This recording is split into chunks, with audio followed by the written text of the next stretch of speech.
When I was a baby, I was adopted by a wonderful woman and her piece of shit husband, George. I'd come to refer to him as the monster later on in life. George was the kind of person that would pass a homeless man on the street and yell at him to get a job. My mother was the kind of woman to take that homeless man to a diner and buy him breakfast and tell him, "God bless you." My mother was the general manager in the apartment building we lived in and a complete workaholic. George owned his own business and could take time off whenever he liked. I don't remember a whole lot about my childhood, but one memory that always floats back up was the first time I ever stood up to George. We had this wonderful little lake house. It had its own private dock on the lake, a red swing set, and ducks that hung around during the spring and summer. We went there every weekend, but since my mom worked such long hours, George always took me up to the lake at least a day early. One weekend, I didn't want to go. As beautiful and wonderful as the lake house was, as much as I loved watching the ducks and swinging as high as I could, the lake house was a dark, dark place. Tainted. And now I find myself at the part that makes me uncomfortable to even think about, but I need to talk about it because you have to understand. You have to understand that ever since I can first remember, up until the age of 9, a monster would sneak into my room at night. The monster.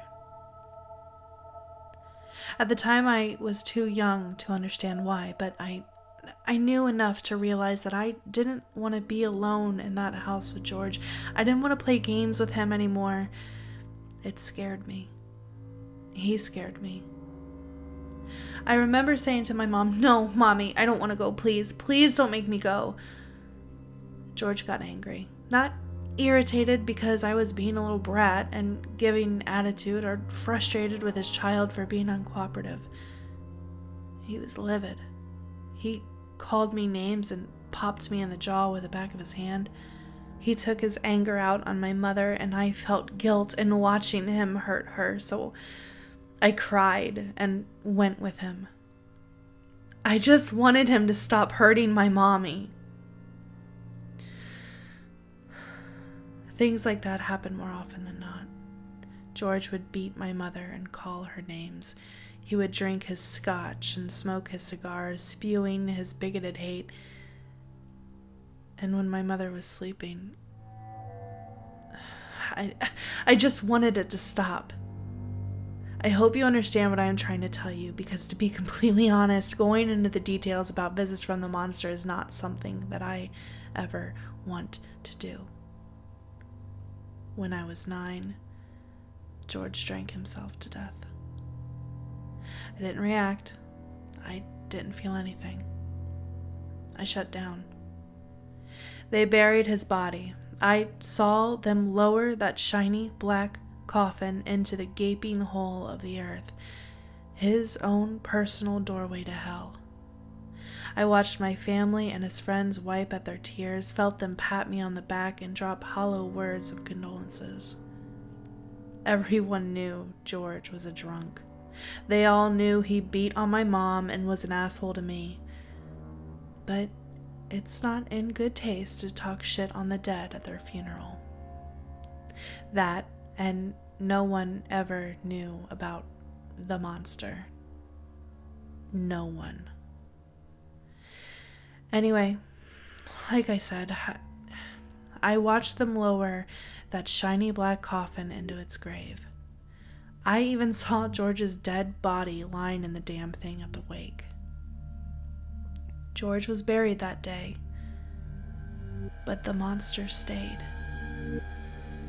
I know what you're thinking. You're thinking that's not possible. You're thinking that I'm lying. There's no way that could be real, right? Wrong. The first time I saw the monster in his true form, it was the night after George's funeral. I couldn't sleep and got up to grab a glass of water in the middle of the night. My mom was still up. I saw her bedroom light leaking from under the door. My heart wanted to break for her. I just never understood how she could have still loved George after all that he did to her. After all that he did to me. But my mother never knew about that. It was for her own good. If I would have ever told her, things would have only gotten worse. In telling her after George was already dead and gone, what good would that have done? Her heart was already torn up over his death. I didn't want to be responsible for completely shattering it. She would have blamed herself. When I came back from the kitchen with my glass of water, that's when I saw the monster. He was leaning against the hallway wall, pointed teeth bared in this eerie reptilian grin. He looked a lot like George, but smaller, hunched over, emaciated and ashen skin. The monster had this pungent stink of scotch and filth. He left dirty, greasy trails of grime wherever he went. Just one look, and you already knew what he wanted. I was already frozen in place, but the glass slipped from my hand. It landed on my foot, and I cried out, tearing my eyes away from the monster. The floor was covered with water and broken pieces of glass all around me. When I looked back up to where I had seen the monster, he was inches away from me. That smell of scotch and filth stinging my throat and eyes. I remember opening my mouth to scream, but the monster took my hands in his, getting that smudgy, dark gray grime all over my skin. He had this clinical sort of expression, and I couldn't stop staring at those teeth, jagged and sharply pointed, his thin lips barely stretched over them. Something came over me. Something familiar and clawing. A sort of numb submission. Let him get whatever he wants over with. Think about anything else. Go to that place in your head where you're free. At that point, it's kind of how I was trained to behave. The monster pried my mouth open as wide as he could. He took a look and sighed, ran his fingers over my teeth. The familiar grimy taste made me gag. Motor oil, cigars, and dirt. George. He was gone before my mother came out of her room to find me there in the hallway. Damn it, Justin. My mother sighed, head in her hands. I snapped out of my numb trance and felt my jaw drop. Dark gray, dragging handprints on either side of the hallway led a filthy trail from my mother's bedroom door to where I stood. I looked down at my messy hands and shook my head. She never believed what I told her about a monster. For 15 years, I was tormented by the monster. During the day, he would whisper in my ear about all the ways he wanted to kill my mother, or he would cause problems for me at school and at home. At night, he would break into my room. I was labeled a troubled deviant and severely depressed, when really I was the victim and no one would listen. No one would see that it wasn't really me. Not even my mother. Where did my little boy go? You used to be so loving, Justin, she would say, disappointed. I felt like I was in the middle of a crowd screaming my fucking lungs out while no one heard. I couldn't keep up in school. I couldn't keep a friend to save my life or a job and relationships. Please. But 2 years ago, I met April. Against all the odds in the world, she believed in my goodness. The monster frothed with rage and tried everything he could think of to drive her away. And a couple times it almost worked. But she actually loved me. And I loved her. She made me believe that maybe I could be something special. That I had a chance. Something amazing happened. April stayed. And the monster went away. For a while, things were okay. Actually, for a while, they were incredible. April and I moved in together. I could tell her anything. I even told her about George while she held my hand and kept her eyes soft and understanding. She never let go of my hand. For the first time, I felt free without having to force myself there. I thought that was it.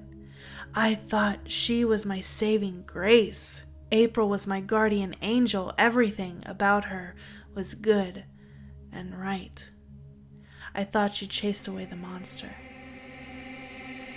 I was wrong. April had a habit of getting out of bed in the middle of the night if she woke up. See, she was a writer and had this thing where if something popped into her head, she wouldn't be able to relax or sleep without getting it out. She'd be gone from anywhere between a few minutes to hours just writing. At first it was a little much to deal with, but I got used to it. Last night, she slipped out of bed, giving my cheek a little kiss before she left, like she always did. I woke up for only a second, enough to register that she was getting up, and pulled the blankets over my head, falling back to sleep. The problem was, my guard was down. My guard, at that point, was non-existent. The smell of scotch and filth burned down my throat and woke me up, feeling sick. I opened my eyes to the monster hovering over me, pinning my hands down to the mattress. Those fucking teeth bared in an inhuman smile, mocking in that, "Oh, you thought you were safe, did you?" sort of way. I don't know what happened. It was more than anger. It was more than rage. I don't even know if there is a word to accurately describe the level of pissed off that I was feeling at that moment. But it hit.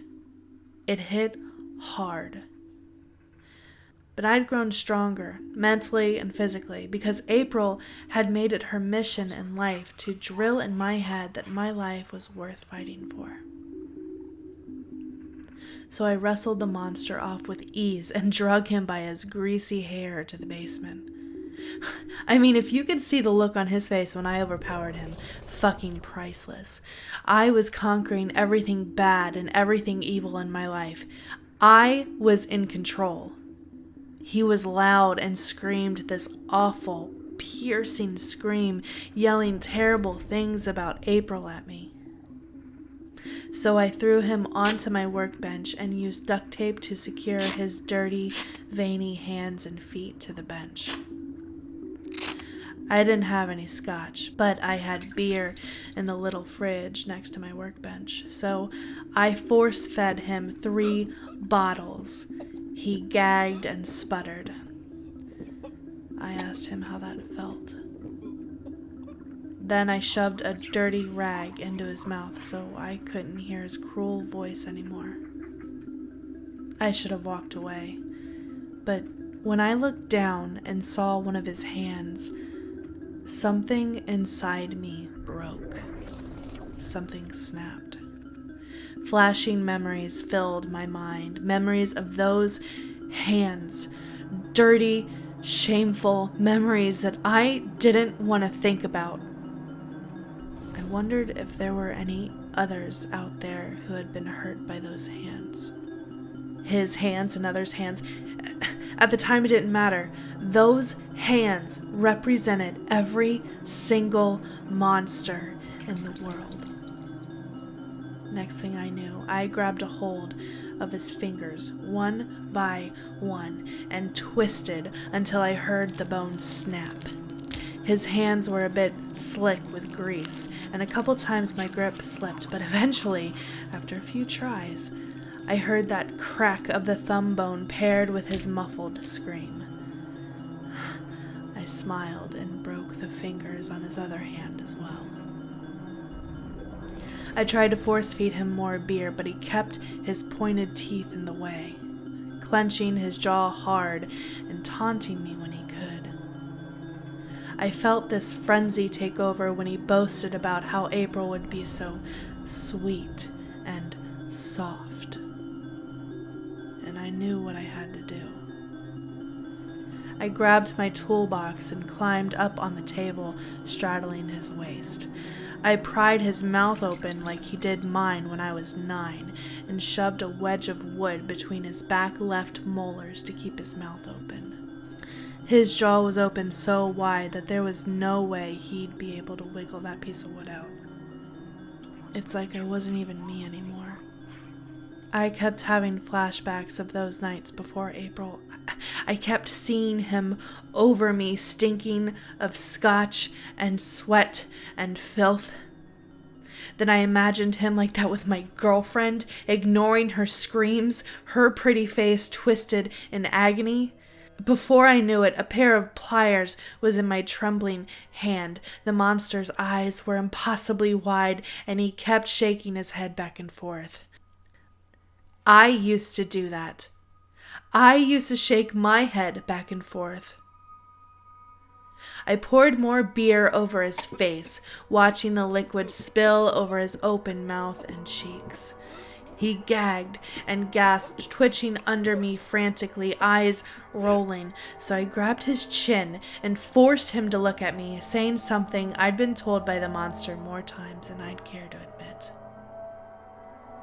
Just keep that pretty little mouth open, sweetheart. I don't know what possessed me to clamp the pliers onto one of his back teeth. I just wanted him to hurt as much as he hurt me, maybe even worse. I wanted him to suffer. The whole time I knew exactly what I was doing, but felt like I had no control over my actions. It's harder to yank a molar out than you'd think it would be. The pliers slipped several times, and I ended up switching to a different molar after the first one cracked and chipped down to a dull, bloody little nub. I had to hold his head down to the table with my left hand while my right controlled the tool. I yanked and yanked and yanked harder, knowing my eyes were wide in that greedy and maniacal sort of way. I blocked out his incessant screaming as I continued to pull and twist the tooth with the pliers. Once I heard that squishing, sucking sound of the molar coming loose and the final pop when it separated, I shrieked in triumph. 1 down, 31 to go. I took a break after 5 teeth were dropped onto the floor next to the table. The monster had gagged on and eventually had to swallow his own blood. I felt this high that I'd never experienced before. I was in a daze. My hands were cramped and blood was smeared over my clothes and skin, but none of that mattered. I felt free. I know it sounds insane, but I wanted to tell April I beat him. I wanted to show her. I knew if she actually saw the monster, then maybe other people wouldn't think I was as fucked up as they thought I was. Because I took control. I won. Finally. problem was, she wasn't at her computer. She wasn't in the kitchen or watching television. She wasn't in the bathroom. She wasn't in bed. She was gone. Immediately, I knew he took her. He had to have. I could feel it in my bones. The monster, that fucking bastard, took April. And now I was gonna have to get it out of him. I had to get her back. She was my world.